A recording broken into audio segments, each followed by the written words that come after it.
Hey Lawrence, my name is Amber Thornton, and I really enjoyed reading your discussion board post this week about how you really honed in on God image and God attachment. As a pastoral counselor, there was just quite a few things that you said that I really resonated with. One of them being is when you talked about exploring a client's God image can very well explain a client's attachment to God. I'm sure you're referencing the type of attachment as well, whether it's anxiety driven or secure. And I found that to be true as well. I believe they even stated in the article, Layman stated that I read in there that they found that those who had more of an emotional bond had more of a confident perceived concept of God, or perceived attachment to God. Rather than those who just had who had cognition or just perceived thoughts of who he was. And that really resonated with me, and how important it is to have emotional experiences with God rather than just knowing of God, especially here in the South.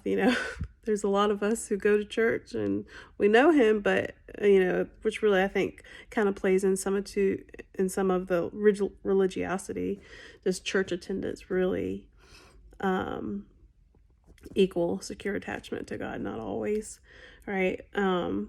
But I love that when we have an emotional bonding experience, it's way more formative in our attachment to God, rather than just what we think about him, whether he's wrathful, whether he's forgiving. So I really love that.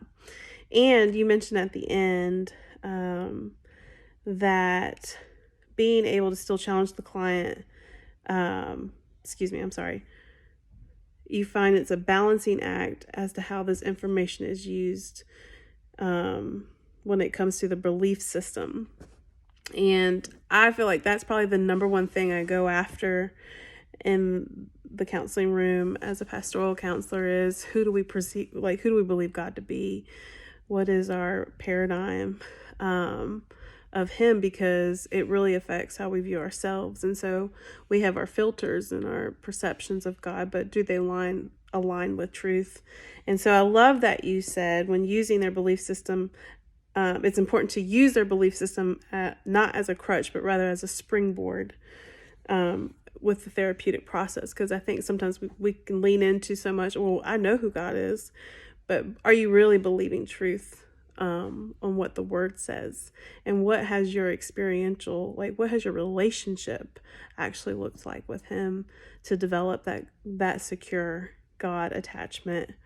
So thank you so much. And hopefully we'll talk soon. Blessings.